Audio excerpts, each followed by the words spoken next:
Augustin a 12 ans. C'est un garçon passionné par les jeux vidéo. Le matin, il prend son déjeuner avec sa petite sœur. Mais vu qu'il est très maladroit, il renverse tous les jours le lait à côté. Gisèle, 43 ans, prépare à manger pour ses enfants. Exactement maintenant, elle vient de se brûler le doigt avec une tranche de jambon. Elle prend alors une fourchette pour ne pas avoir besoin de le prendre en main. Mais vu qu'elle est très maladroite, elle utilise quand même ses doigts. Ensuite, elle va chercher du vinaigre et elle galère vraiment.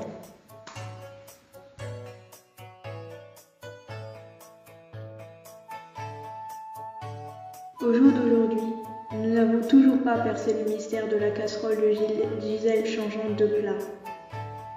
Le jambon s'est transformé en quelques secondes en pain.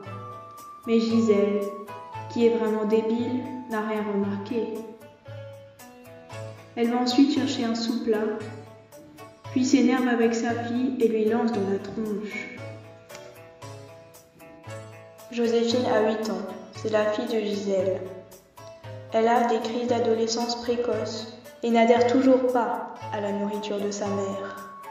Tous les midis, c'est le même cirque. Elle fait sa princesse et elle n'aime toujours pas les repas que sa mère lui fait, même pas le pain. Elle ne mange rien. Pour la survie de sa fille, Gisèle est obligée de la laisser manger son dessert pendant que ses autres enfants rangent la table. Sinon, ses chances de mourir augmenteront chaque jour.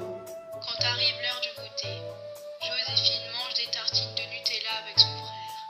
Mais ça, Gisèle n'est pas au courant. Voilà pourquoi Joséphine n'est pas encore morte.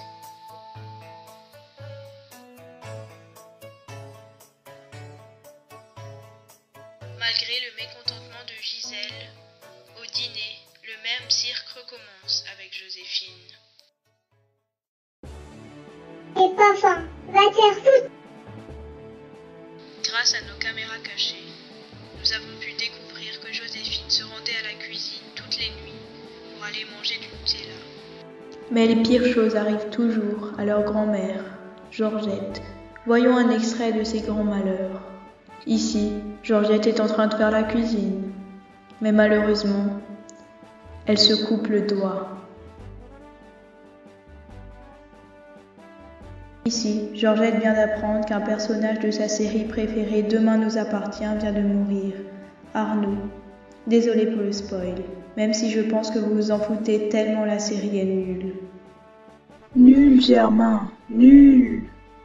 Mais le pire pour Georgette est le moment où son petit-fils est venu sonner chez elle à minuit pour faire la promo du nouveau produit vaisselle de la marque Monsieur Propre.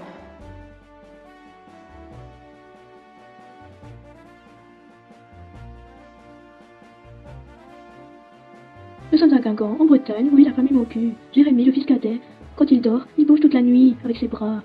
Quand il invite son meilleur ami, il n'a pas le droit de dormir sur un lit. Il le laisse dormir par terre, sans coussin, sans couverture. Arturo, 3 ans et demi, mange des papiers dans un cellier. Il aime bien avoir comme décor des granolas ou des petits lus. Ses parents ne comprennent toujours pas pourquoi il met des bonnets dans la maison.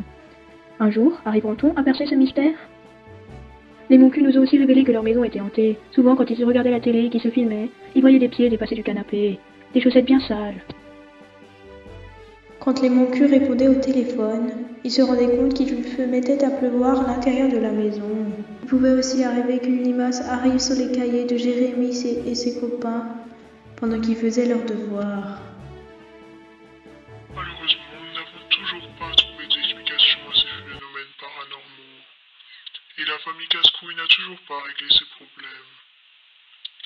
Retrouvez bientôt en exclusivité l'interview de la famille Casse-Couille. À bientôt!